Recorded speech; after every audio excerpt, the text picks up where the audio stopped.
और अल्लाह ने चाहा इस बार एमआईएम के साथ है सब पब्लिक। हौसला करो, आला मिजाजी बन जाओ, बुजदिली छोड़ो, मैदान के गाजी बन जाओ। आती जाती सरकार के जुल्म से बचने के लिए एकजुट होकर एमआईएम के सिपाही बन जाओ। लोग बोले कि हम बहुत खुश हैं इस चीज का। अब जब पब्लिक ज्यादा जुड़ी तो शायद औरों को भी ये लगा होगा कि एमआईएम के साथ ज्यादा पब्लिक है, तो हम भी इससे कोशिश करें।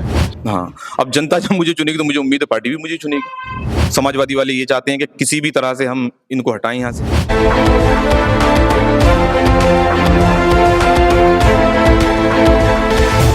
आदाब, नमस्कार। आप देख रहे हैं जनसोच। आज हम हैं संभल में और उत्तर प्रदेश का ये जिला लगता है। कहें कि उत्तर प्रदेश में कुछ ही दिनों के बाद त्रिस्तरीय चुनाव होने हैं, जिसमें जिला पंचायत होती है, कई सारे 3 तरह के चुनाव होते हैं। वो चुनाव की तैयारी चल रही है, प्रत्याशी अपनी अपनी तैयारी कर रहे हैं, जनता के बीच जा रहे हैं और अपने काम के जो वादे हैं, जो जीतने के बाद में काम कराएंगे, उन वादों को जनता तक लेकर के पहुंच रहे हैं और पार्टियों के हाथ थामने की कोशिश कर रहे हैं, कोई किसी पार्टी से, कोई किसी पार्टी से। आज इसी तरह से हम बात करने के लिए आए हैं संभल के जिला पंचायत वार्ड नंबर 11 से प्रत्याशी मोहम्मद अंसार साहब से कि आखिर जिला पंचायत जो आप चुनाव लड़ रहे हैं उसमें आपकी क्या क्या नीतियां हैं, या कहेंगे क्या क्या आप काम जीतने के बाद में कराएंगे, और आखिर आप किस जो चुनाव में आ रहे हैं वो क्यों आ रहे हैं, मतलब क्या वजह आपकी रही कि आप जिला पंचायत का ही चुनाव लड़ रहे हैं। ये सारी बातें जानने की कोशिश करेंगे। बहुत बहुत स्वागत है सर आपका। शुक्रिया साहब। पहला सवाल यही है मेरा कि जिस तरीके से ये त्रिस्तरीय चुनाव हो रहे हैं, आपका वार्ड नंबर 11 सलारपुर लगता है, तो जिला पंचायत ही क्यों लड़ रहे हैं आप चुनाव? देखिए, सबसे पहले तो मैं आपके चैनल पर जो मुझे मेरी आवाज़ सुन रहे हैं, जो मुझे देख रहे हैं, मैं उनका तहे दिल से शुक्रगुजार हूँ और मैं धन्यवाद बोलना चाहता हूँ। ज़िला पंचायत का चुनाव खैर मेरा कोई ख़ास इरादा नहीं था, लेकिन हमारे गांव के कुछ लोग, कुछ हमारे संभल में भी हमारे वैसे मिलने वाले हैं, उन्होंने मेरा व्यवहार देखकर, हम लोगों को देखकर, सब ने ये मुझे मशवरा दिया कि अंसार तुम ज़िला पंचायत लड़ लो। हालांकि हमारे यहाँ से माशाल्लाह 6-7 कैंडिडेट हैं और सब धुआंधार चुनाव लड़ते हैं खूब, लेकिन सब लोगों का मशवरा ये बना कि अंसार तुम ज़िला पंचायत लड़ो। सबसे पहले फिर मैंने मीटिंग करी, लोगों का मशवरा लेके मैं अध्यक्ष जी से मिला, उन्होंने भी मुझे आश्वासन दे दिया कि आप चुनाव लड़िए। फिर मैंने मीटिंग करी तो सब लोगों ने कहा कि हम बहुत खुश हैं, और सब लोगों के कहने पर मैंने मीटिंग करी और मिलक, जैल अफसरा, घुंगाबली वगैरह के और मूसेपुर, हाजीपुर, ये हमारे करीबी गाँव हैं बिल्कुल, इन लोगों ने, सब ने ही मुझे भरोसा दिया। तो मैंने कहा अगर आप लोगों का साथ है तो मैं चुनाव लड़ने के लिए तैयार हूँ। अच्छा, चुनाव में आप आ चुके हैं, प्रत्याशी आपने अपने नाम के आगे लगवा लिया। चुनाव लड़ने के लिए जो आप जनता से कह रहे हैं, मतलब ये मैं जीतने के बाद ये काम कराऊंगा या वो कराऊंगा, क्या क्या आपके चुनाव के मुद्दे हैं? जो कि लिंक रोड होते हैं ना, इधर उधर गांव से क्या दूसरे गांव तक जाने के लिए, वो खास काम जरूरी है इसका। वो काफी कम है अभी, और हैं भी कुछ और कुछ ना भी हैं, और जो हैं भी वो भी खराब हो चुके हैं। मेरा इरादा ये है सबसे पहले तो वही काम मैं कराऊं, जो कि लिंक रोड है, एक दूसरे गांव में आना जाना सही तरीके से हो जाए। हर गांव में देखो आप, ना तो ग्राम समाज है, ना खेलकूद का कोई मैदान है। मेरे पास बच्चों के भी फोन आए, जल अफसरा से भी आए, और भी हमारे गांव के लोगों ने भी कहा यार कि गांव में कोई भी ऐसी जगह नहीं जहाँ के घूम फिर सके आदमी, जैसे पार्क वगैरह। जी, कोई पार्किंग वगैरह नहीं है, कोई खेलकूद का कोई मैदान नहीं है। मेरा मुद्दा खास ये भी रहेगा कि हम डीएम साहब से इसकी भी परमिशन लें कि हमें कहीं ना कहीं मैदान दिया जाए। लेकिन पूर्व में प्रत्याशी रहे हैं, जीते भी हैं, जफर अनाज का हम देख रहे थे, तो उन्होंने भी तो कोशिश की होगी, आप ही की, मतलब अब उनकी कोशिश को तो वो जाने, मुझे क्या पता। कोशिश करते तो शायद कोई ना कोई कुछ होता। कोई मैदान नहीं किसी भी गांव में, ग्राम समाज की जमीन है, तमाम सब लोग जोते पड़े हैं। अगर वो ग्राम समाज की जमीन ही गांव के नजदीक होकर वहाँ कुछ पार्किंग बना दी जाती है, या कोई खेलकूद का मैदान बना दिया जाता, या बारात वगैरह आती है कि मैरिज हॉल भी एक ही हमारे गांव में, तो खैर है, ज्यादातर मैरिज हॉल गांव में नहीं होते, तो बारात के रुकने का वहाँ पे इंतजाम हो जाता, कुछ तो होता, लेकिन कुछ भी नहीं है। पब्लिक कुछ तरह से दुखी है। अच्छा, पब्लिक पूरी तरह से। अच्छा, जिस तरीके से हमने पहले बताया कि एआईएमआईएम से आप चुनाव लड़ रहे हैं, टिकट मांग रहे हैं, ये सपोर्ट मांग रहे हैं एआईएमआईएम की, तो यही पार्टी क्यों, जबकि एआईएमआईएम यानी असदुद्दीन ओवैसी और उनके भाई अकबरुद्दीन ओवैसी पर हमेशा यही रहा है कि ये सिर्फ मुसलमानों की बात करते हैं, मुसलमानों की ही पार्टी है।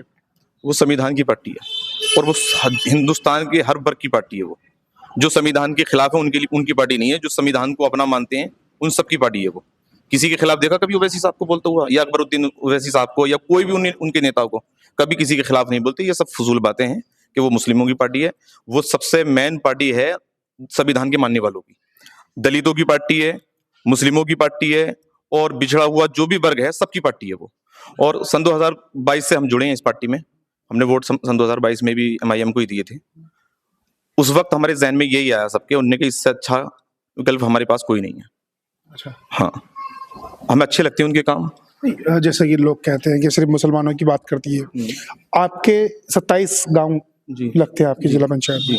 कुछ गांव ऐसे हैं जिसमें हिंदू जी, भी जी, हैं, बिल्कुल, बिल्कुल। कुछ गांव ऐसे हैं मुस्लिम भी हैं। हम हिंदू मुस्लिम की बात नहीं करेंगे, लेकिन हम बात ये करेंगे जब मुसलमानों की पार्टी का तमगा एक दिया हुआ है, थप्पा लगा हुआ है, तो आपको हिंदू वोट क्यों करें?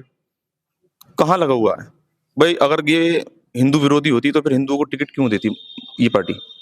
आप देख लीजिए, हमारे महाराष्ट्र में अभी चुनाव हुए हैं, 20-25 वहां से हिंदू प्रत्याशी भी थे, और बिहार में हुए तो बिहार में भी थे, और यहाँ भी एक दिल्ली के बराबर से है वो सीट, मेरे नाम से जहन से वो निकल लिया नाम उसका, वो वहाँ हिंदू कैंडिडेट उतार दी। और आने वाले टाइम में आप यहाँ भी देख लेना, उत्तर प्रदेश में भी कितने हिंदू कैंडिडेट आएंगे। अगर हिंदू विरोधी होती तो हिंदुओं को टिकट क्यों देती? ये तो गलत बात है, ये फजूल है। इन लोगों को बाहर ब्लेम लगाना है किसी उभरती हुई पार्टी पे। ये चाहते हैं भाई, समाजवादी वाले ये चाहते हैं कि किसी भी तरह से हम इनको हटाएं यहाँ से, और भाजपा वाले ये ब्लेम लगा देते हैं कि ये मुस्लिम वो हिंदू विरोधी पार्टी है। ऐसा है नहीं, बिल्कुल भी। अच्छा, ऐसा बिल्कुल नहीं है। अच्छा, मान लीजिए जैसे जिस तरीके से आप संविधान की बात कर रहे हैं, ओवैसी साहब संविधान की बात करते हैं इसलिए हम उनके साथ हैं। जी बिल्कुल है। कुछ लोग कहते हैं कि ये जो भी बयान देते हैं, भाषण देते हैं, इन पर कार्रवाई क्यों नहीं होती? तो कार्रवाई क्यों भाई? वो बालिस्टर है, बैरिस्टर पर कार्रवाई नहीं होगी? गलत नहीं बोलते ना। कौन सी बात, एक बात भी आप बता दीजिए गलत। एक उनके भाई ने कुछ बोल दिया था संविधान के खिलाफ, तो उन पर कार्रवाई नहीं हुई। 15 मिनट के लिए जो बोल दिया था उन्होंने वो जुमला, तो उन पर कार्रवाई नहीं हुई। जो गलत बोलते हैं उन पर भी कार्रवाई होती है, और जो सही बोलते हैं उस पर कार्रवाई क्यों करेगा कोई भी? अच्छा, आप ही के यहाँ से AIMM से 1-2 कैंडिडेट और भी है, तो पार्टी फिर आप क्यों चुनेगी आप ही को? ये पार्टी मुझे नहीं चुनी, पार्टी ये जनता मुझे चुन रही है। हाँ, अब जनता जब मुझे चुनेगी तो मुझे उम्मीद है पार्टी भी मुझे चुनेगी। और मैंने ही इसका सिलसिला उठाया था कि भाई मैं MIM से लड़ना चाह रहा हूँ। लोग बोले कि हम बहुत खुश हैं इस चीज का। अब जब पब्लिक ज्यादा जुड़ी तो शायद औरों को भी ये लगा होगा कि MIM के साथ ज्यादा पब्लिक है, तो हम भी इससे कोशिश करें। अच्छा, हाँ, ऐसा है। और बाकी तो कोई, और सबका मन बना। और अगर जो मेरे गांव के या मेरे आसपास के गांव के लोग मुझसे कहें कि भाई तुम रहने दो ये और लोग लें, तो मैं तैयार हूँ इस बात पे भी। सब लोगों का मैंने साथ देखा, इसलिए मैंने ये सिलसिला उठाया बस। अच्छा, जैसे अभी आपका इरादा चुनाव लड़ने का ही है? जी बिल्कुल, बिल्कुल पक्का। अच्छा, आप तो अगर चुनाव में आ रहे हैं, मेरा विकास कराएंगे, चुनाव जीतते हैं आप, और जीतने के बाद में खासकर ज्यादातर जिला पंचायत के सदस्य क्या करते हैं कि चुनाव जीते और टिकट बेच दिया अपना, जीतने में भी बिके, वो कितने लाख में बिके वो एक बात अलग है, टिकट बेच देते हैं। आप क्या करेंगे? ये मैंने पहले भी बोल रखा है, और हकीकत में शाम का वक्त हो रहा है, मैं आपसे सही बता रहा हूँ, मेरे मन में ये बात है कि मैं इसे बेचूंगा नहीं। क्योंकि जो लोग बेच देते हैं वो तो वहां सर झुका के बात करेंगे ना कि हमें भी सब कुछ विकास की जरूरत है, और जो नहीं बेचेगा वो कहीं भी जाके बैठ सकता है और उनसे जबरदस्ती भी कर सकता है। तो मेरे मन में ये बात है, अल्लाह का शुक्र है सब कुछ दिया हुआ है, और ये पैसा जो होता है ना, जनता का पैसा, ये किसी को लेना नहीं होता। मेरे पास अल्लाह का शुक्र है, मैं बहुत खुश हूँ। ऐसे ही आप देख ही रहे हैं पूरे हालात को। मुझे जरूरत नहीं पैसे की, मुझे बस सिर्फ विकास की जरूरत है, और मैं दिखाना चाहता हूँ कि विकास कैसे होता है। बस विकास कैसे होता है ये दिखाएं। जी। संभल भी करीब में माशाल्लाह, जो बात है सबको पता है, हमारे और मेरे क्षेत्र का पूरे को पता है। और अल्लाह ने चाहा इस बार MIM के साथ है सब पब्लिक, और मुझे जिताने के लिए सबने वायदे कर लिए हैं। मैं तो एक ही बात कहूंगा और लोगों से भी कि हौसला करो, आला मिजाजी बन जाओ, बुजदिली छोड़ो, मैदान के गाजी बन जाओ, आती जाती सरकार के जुल्म से बचने के लिए एकजुट होके MIM के सिपाही बन जाओ। बस, शुक्रिया। हमसे बात करने के लिए बहुत बहुत शुक्रिया। शुक्रिया, धन्यवाद। हमारे साथ थे मोहम्मद अंसार खान साहब, जो कि जिला पंचायत के प्रत्याशी हैं वार्ड नंबर 11 से, और जो भी इन्होंने बातें की हैं वो आपने सुनी है। इनकी बातों पर, इनके जो इन्होंने वादे किए हैं उन पर आपको कितनी चीज़ें सोच आ रही है वो आप हमें बता सकते हैं कमेंट बॉक्स में। और आने वाले वक्त में हम इसी तरीके से और भी प्रत्याशियों का इंटरव्यू करेंगे, जानेंगे उनसे कि आखिर उनका विजन क्या है और उनका चुनाव लड़ने का तरीका क्या है, और जीतने के बाद में वो क्या काम कराएंगे। आप देख रहे थे सोच। बहुत बहुत शुक्रिया।